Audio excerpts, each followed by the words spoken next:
Heyo everybody, Haku here with my review of Youjo Senki, the Saga of Tanya the Evil, episode 5. Yeah, my review of episode 5.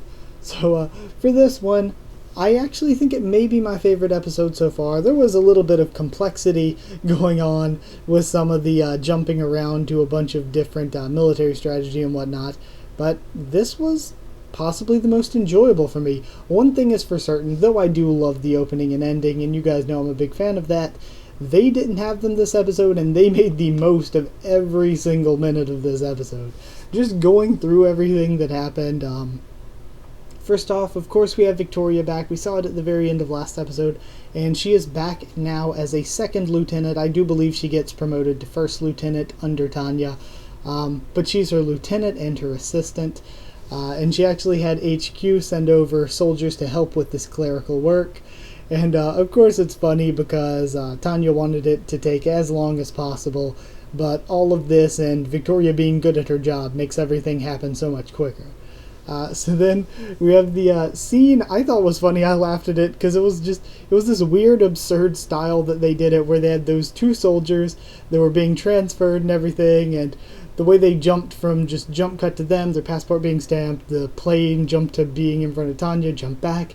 It's like the way they the shots they used for that were really interesting. So I did think it was funny. Then HQ ends up telling Tanya's group to go ahead and speed up the process that is taking too long. So we have a cool scene that I actually really liked, and like I said, I think they're skimming over quite a bit of things that they probably developed a bit more in the light novels. Then again, I've also heard a couple people say the light novels weren't very good. But either way, I thought the scene was really cool and was really smart, where she was like, this whole interview was a hologram. If they were a good mage, they would have been able to tell it was a hologram. Only 12 of them have been able to tell and pass. So I thought that was really cool, because I was like, okay, that's pretty impressive. I wasn't expecting that. Then Tanya asks for a month to retrain her soldiers, and then we have the training. The training was awesome. First, they have to survive artillery for 36 hours, which I was just like, oh, poor Victoria. She's very cute as well. Cute character. Then next up, they have to travel 48 hours with no magic, and of course, this fucktard causes an avalanche. I would be pissed. I would want to kill that dude. I'd be like, you want to bitch and yell and cause an avalanche on me while I'm just trying to walk for 48 hours. I would have been pretty pissed at that guy. But Tanya actually surprises me by saving the dying dudes in the avalanche and being like, okay, come on, keep moving. So I was actually pretty surprised at that. I thought she was just going to be like, okay, well, they're dead, so keep walking. So I'm surprised, and I thought it was actually really cool seeing that from the character. Then we have 1 month later. Again, I said last episode we just keep doing time skip and time skip and time skip. And I was like, we keep skipping time. Tanya is going to be a little girl here at the beginning, but like 50 by episode 9. So we're still skipping time. Skipped a month. And I just thought it was so cute when she was giving a speech in her cute little, like, pudgy winter onesie thing. Just whenever she wears the little pudgy winter onesie thing, it is just so cute, and she's trying to give this epic speech in it. It was just adorable. Then they're back at Strategic HQ a little bit later, and she goes to meet Eric. Now, she's then being sent to the southeast, and she brings it up to Eric. Why send me there exactly? You could be sending me to the Rhine or to the war in the north. Why are you sending me there? But he makes the comment to learn Dakian, so she's like, okay, I know what this has to mean. The Dakian nation, Republic of Dakia, whatever, is to the southeast. They must have gone to war against us and tried to invade us as well. That's the third country. Now we're at war with 3 countries. This world war is starting to go down like I planned. So, yeah, she's starting to see what she had foretold coming to fruition here. Now, the Dakian army sucks. Let's just face it. They have technology, and they're using strategy from, like, even compared to the time period Tanya is stuck in here, it's like, she's like, they're like 100 years or 200 years behind the times here with that kind of strategy and technology. So, yeah. And what was even the point? Like, I feel like a part of us was supposed to feel bad for him, but I didn't at all, because I was like, they invaded Tanya's country. They were the ones who invaded. If they were like 100, 200 years behind, maybe they should have just stayed and not invaded. This was probably a bad idea for them. So, yeah. Also, she says in a speech when they're about to attack the Dakians that it's her 11th birthday. So, yeah, like I said, we started out, she was like 9 or something, then 10, now she's 11. Because I'm saying it was her 11th birthday. She just said it was her birthday, but I'm pretty sure she said it was that she was 10 years old, like last episode. So now she has to be at least 11. And then we have the slaughter of the Dakians because they kind of sucked. And she even mentions, because a lot of people were like, well, is this kind of like World War I era, World War II era? Because the timing is set a little bit in between. But she was like, okay, this is pretty much the World War I of this world.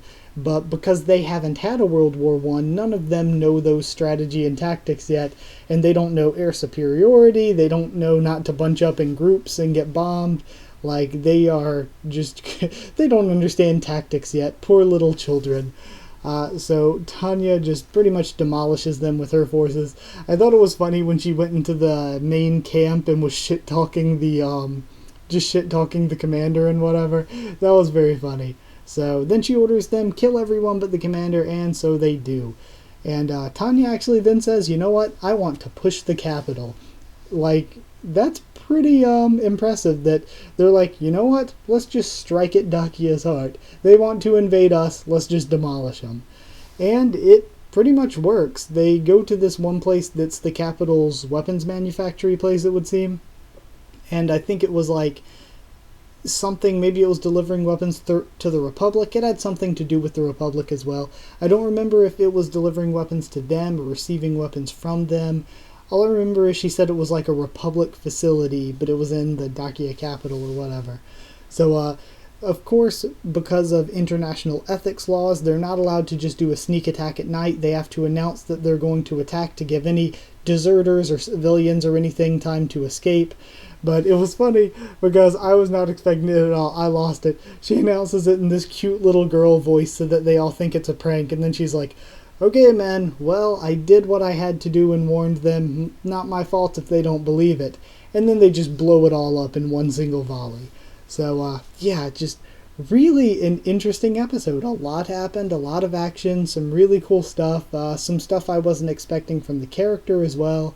So yeah, I think they made full use of their time, and it was exciting to watch. They just really, really made full use of that time. Like, even some of the scenes, they didn't seem rushed, but they were certainly fast-paced. The artwork was nice as well. I always liked the building designs here. They looked nice. The story and the strategy they used was really nice this episode as well.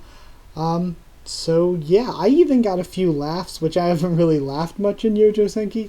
But in addition to the actual plot and action and stuff, I got a few laughs in this one, so it was good. I liked it a lot. It was probably my favorite one thus far, and because of that, I thought about the score for a while, and I think I'm going to end up actually giving it 9 little girl voices out of 10. So, 9 out of 10. Really, really enjoyed this one myself, and I wonder what you guys thought about it, so like the video if you did like it. Comment down there and tell me what you thought of my thoughts on this episode and what your thoughts on this episode were. Subscribe for more Youjo Senki and a ton of other anime, manga, and other things on the channel. Like, just a friggin' ton of them. We're also covering Little Witch Academia, One Piece, Maid Dragon, and Demi-chan with Katade Tai this season. Follow on Twitter if you want. I'll try to keep you updated there and stuff for the channel. That is it. So thank you once again for watching. And I'll see you all next time.